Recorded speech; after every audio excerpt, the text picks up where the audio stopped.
Die Schweizer Bevölkerung stimmt am 27. Juni 2026 darüber ab, ob die Gesamtbevölkerung der Schweiz auf weniger als 10 Millionen Menschen beschränkt werden soll. Eine sehr interessante Volksabstimmung, aus der sich natürlich sehr interessante Fragen ergeben, gerade für dich, wenn du planst, möglicherweise in die Schweiz auszuwandern. Mit den Details wollen wir uns einmal in diesem Video näher auseinandersetzen. Noch ein kurzer Hinweis in eigener Sache für all jene, die sich mit einer Auswanderung in die Schweiz auseinandersetzen, solange es noch geht, will ich sagen, die möchte ich gerne einladen zu unserem Seminar Auswandern in die Schweiz, das wir regelmäßig in Zürich veranstalten, auch jetzt demnächst wieder. Das sind 2 intensive Tage, wo wir uns mit allen steuerlichen und rechtlichen Fragen auseinandersetzen, die mit einem solchen Umzug verbunden sind, insbesondere für Freiberufler, Unternehmer und natürlich auch Investoren. Wir behandeln solche Fragen wie zum Beispiel die richtige Aufenthaltsbewilligung, welcher Kanton ist der richtige, wo zahlt man besonders wenig Steuern, wie gründet man ein Unternehmen, wie bekommt man auch zum Beispiel den Schweizer Pass. Selbstverständlich behandeln wir auch Fragen, die jetzt spezifisch Deutsche betreffen, wie zum Beispiel die Wegzugsteuer oder die überdachende Besteuerung aus dem deutsch-schweizerischen Doppelbesteuerungsabkommen. Also, wenn du planst, in die Schweiz umzuziehen, dann ist das die Gelegenheit für dich, alle Fragen rechtlicher und steuerlicher Art zu klären. Ich selbst werde da sein und natürlich auch einige Schweizer Anwaltskollegen, die dich dort hervorragend informieren werden. Alle weiteren Details auf unserer Webseite, Link dazu packe ich in die Beschreibung dieses Videos mit hinein. Jetzt aber zurück zum eigentlichen Thema. Die Schweiz, sie ist das beliebteste Auswanderungsland der Deutschen. Über 20.000 Deutsche ziehen jedes Jahr in die Schweiz um und kein Wunder. Anders als in Deutschland funktioniert es in der Schweiz. Die Wirtschaft funktioniert relativ gut. Man kann das Doppelte, das Dreifache, das Vierfache verdienen, zahlt aber nur 1/4 oder vielleicht nur 1/3 der Steuern. Die Züge sind pünktlich, das Land ist sicher, das Gesundheitssystem funktioniert. Also die Schweiz, sie ist in der Tat eine Insel der Seligen. Sie ist das Land, kann man sagen, wo Milch und Honig fließen. Jedenfalls wenn man ein EU-Bürger ist. Und gemäß den Verträgen, welche die Schweiz mit der EU abgeschlossen hat, wir sprechen von den sogenannten bilateralen Verträgen, hat jeder der 500 Millionen EU-Bürger ein Recht, in der Schweiz zu leben. Das hast du richtig gehört. Genau. Alle 500 Millionen EU-Bürger haben ein Recht, in der Schweiz zu leben. Die Schweiz nimmt an der Personenfreizügigkeit teil. Du musst lediglich nachweisen, dass du keine Sozialhilfe beantragen wirst. Also dadurch, dass du einen Job hast, dass du Rente hast, dass du ein Unternehmen gegründet hast oder dass du ein bisschen Vermögen hast, kannst du die B-Bewilligung in der Schweiz bekommen und dorthin umziehen. Und tatsächlich sehr viele EU-Bürger machen von dieser Personenfreizügigkeit Gebrauch und ziehen in die Schweiz um. Momentan liegt die Bevölkerung der Schweiz bei ungefähr 9 Millionen. Zum Teil kommen jährlich ungefähr 200.000 neue Zuwanderer in die Schweiz. Wie das jeder aus eigener Erfahrung weiß, wir das aus anderen Ländern kennen, ist natürlich die Zuwanderung problematisch und auch eine Insel der Seligen wie die Schweiz hat so mit der Zuwanderung zum Teil wenigstens zu kämpfen, wenigstens auf hohem Niveau. Der Wohnraum ist knapp in der Schweiz, bezahlbarer Wohnraum umso knapper. Und natürlich ist auch die Infrastruktur überlastet, die Straßen, die Züge, möglicherweise das Gesundheitssystem. Und momentan lässt ja auch die Wirtschaft so ein bisschen wenigstens in der Schweiz zu wünschen übrig. Es kommt immer wieder zu Stellenabbau. Man erinnere sich nur an die Zölle der Amerikaner oder auch an den Merger von Credit Suisse und UBS. Da sind viele gute Jobs letztlich hops gegangen. Und da macht man sich dann natürlich Sorgen auf Seiten der Schweiz, ob es diese Jobverluste dazu führen, dass man dann hier viele ausländische Sozialhilfeempfänger im Land hat. Also überrascht es nicht, dass die Schweizerische Volkspartei eine Initiative lanciert hat. Es ist die sogenannte Nachhaltigkeitsinitiative und deren Webseite will ich dir jetzt einmal kurz zeigen. So, hier ist die Webseite der Nachhaltigkeitsinitiative. Den Link dazu packe ich in die Beschreibung dieses Videos mit hinein. Keine 10 Millionen Schweiz, also die Bevölkerung der Schweiz soll bei weniger als 10 Millionen sozusagen gekappt werden, wenn die Bevölkerung 9,5 Millionen erreicht. Wie gesagt, momentan ist man bei 9 Millionen. Zum Teil kommen über 200.000 Leute ins Land. Also das mag möglicherweise gar nicht mehr so lange in der Zukunft liegen, bis man die 9,5 Millionen erreicht hat. Würde diese Initiative, wenn sie denn angenommen wird, die Schweizer Politiker verpflichten, Maßnahmen zu ergreifen, dass die Zuwanderung sehr stark minimiert wird und sehr stark beschränkt wird. Die SVP, sie wird ja oft als populistisch beschimpft oder als rechtsradikal sogar. Meiner Meinung nach vertritt sie Thesen, die die CDU in den 90er Jahren vertreten hat. Also ich meine, ich kann jetzt da nichts rechtsradikal hier finden. Ich muss sagen, ich habe selbst in der Schweiz gewohnt. Wir promoten ja auch selbst die Schweiz ziemlich viel. Ich finde die Schweiz ein sehr attraktives Land. Natürlich für Auswanderer. Ich kann natürlich gleichzeitig die Entwicklung in der Schweiz sehen und kann sehen, was für Bedenken hier die Schweizer natürlich haben. Du kannst dir natürlich vorstellen, dass die etablierten Parteien sich hier strikt gegen diese Initiative ausgerufen haben. Es ist in der Schweiz grundsätzlich so, dass die Politiker in vielen Fragen gegen das Volk stehen. Es ist aber das Schöne an der direkten Demokratie, dass das Volk eben seine Meinung ausdrücken kann zu diesen Fragen und sich äußern kann dazu. Es ist nicht so wie in anderen Ländern, wie zum Beispiel in Deutschland, dass man diese Politiker wählt und dann ist man auf Gedeih und Verderb auf diese Politiker angewiesen und dass die eben das machen, für was sie wirklich auch gewählt worden sind. Und alle Politiker sind ja per se mal Lügner. Ich glaube, das kann man schon mal ganz klar sagen. Und außer natürlich die Schweizer Politiker Lügner. Und es wird dann hier stark versucht, die Bevölkerung zu manipulieren in eine Richtung, wie es sich die Politiker wünscht. Und natürlich ist das auch bei dieser Initiative der Fall. Ich will dir kurz mal hier einen Zeitungsartikel zeigen. Hier ein Zeitungsartikel aus dem Boten. Politiker warnen, die Initiative gegen eine 10-Millionen-Schweiz schadet den ländlichen Gebieten. So, das ist die übliche Strategie dieser Politiker, Manipulation. Die Bevölkerung soll manipuliert werden in eine Richtung, dass ihnen eben weisgemacht wird, dass sie die Leidtragenden sind.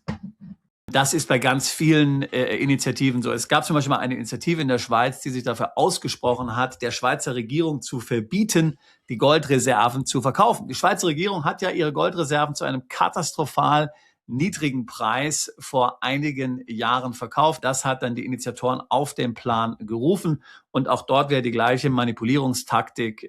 Also die Schweizer Regierung hat dann mehr oder weniger gesagt, wenn wir jetzt dieses Gold nicht verkaufen können, dann können Kindergärten oder Schulen nicht mehr bezahlt werden. Also ich sage das jetzt sinngemäß, ja. Das haben sie genau nicht gesagt. Oder dann kann die Rentner für arme Rentner nicht mehr bezahlt werden. So in dieser Art und Weise. Also wird ja immer ganz stark manipulativ dann auf die Bevölkerung eingewirkt. Man muss sagen, dass es oftmals tatsächlich funktioniert.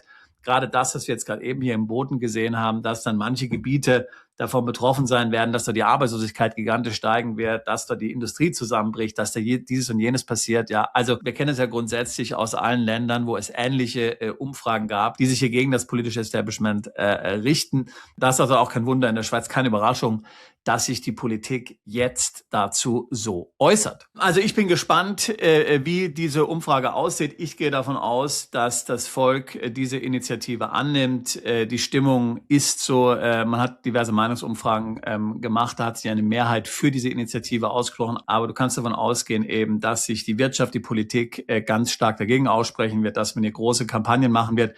Das haben wir ja schon überall gesehen. Jetzt vor kurzem zum Beispiel, als in der Schweiz jetzt über die digitale ID abgestimmt wurde, hat die Firma Swisscom, also die Telekom, ganz stark sich hier für dieses Projekt ausgesprochen. Deswegen überlegt man auch, ob man gegen das Ergebnis klagen soll, weil das im Grunde Einflussnahme ist und dies natürlich nicht erlaubt. Meine persönliche Meinung zu dem Thema ist natürlich, dass man sich auf jeden Fall mit einer klugen Einwanderungspolitik beschäftigen muss. Das ist eine wichtige Sache und eben, wie gesagt, in der Schweiz sind natürlich manche Dinge besorgniserregend, wie zum Beispiel die hohen Mieten. Auch zum Teil muss man sagen, dass bei aller generellen Sicherheit natürlich auch das Thema Kriminalität durch Ausländer jetzt in den Vordergrund rückt. Hier gibt es ähnliche Statistiken wie die in Deutschland auch. Das muss man ganz klar sagen. Ich hatte ja gerade eben schon angesprochen, dass momentan die Wirtschaft in der Schweiz sowieso etwas stottert. Ich könnte mir vorstellen, dass das ohnehin dafür sorgt, dass viele das Land verlassen müssen.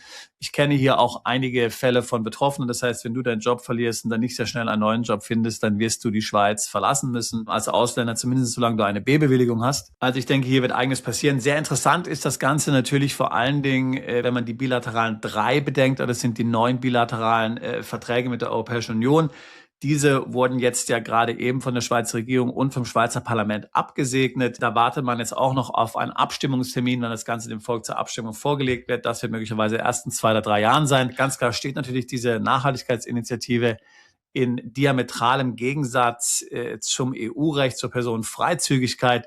Das heißt, wenn dem dann zugestimmt werden würde, dann muss man fast sagen, dass natürlich diese bilateralen Verträge 3 praktisch gescheitert sind oder neu verhandelt werden müssen. Aber wie gesagt, das ist das Schöne in der Schweiz. Die Schweizer müssen sich nicht drum scheren, was ihre Politiker für Verträge eingehen. Die Schweizer haben ein Recht darüber abzustimmen, was ihre Politiker machen. Wir haben in Deutschland das Bundesverfassungsgericht. Das gibt es in der Schweiz nicht.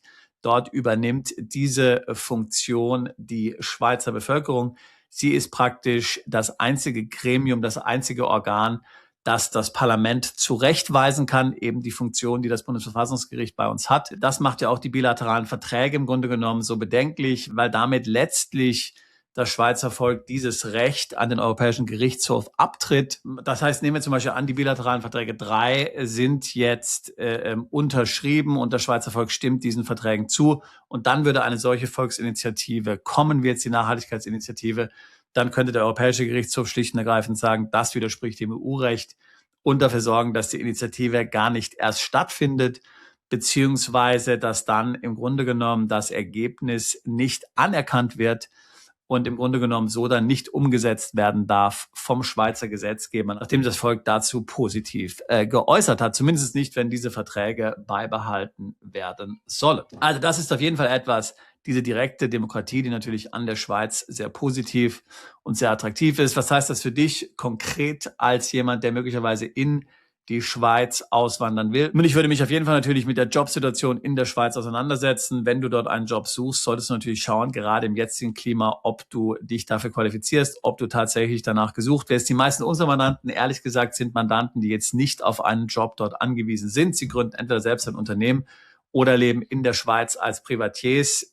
Ich würde nicht davon ausgehen, dass du als ein Privatier oder als jemand, der ein Unternehmen gründest, in der Schweiz nicht mehr willkommen bist. Ganz ehrlich, selbst wenn diese Initiative ein Ja bekommt, wovon ich ausgehe. Nichtsdestotrotz kann es nicht schaden, sich jetzt schon mit dem Thema Auswanderung zu beschäftigen.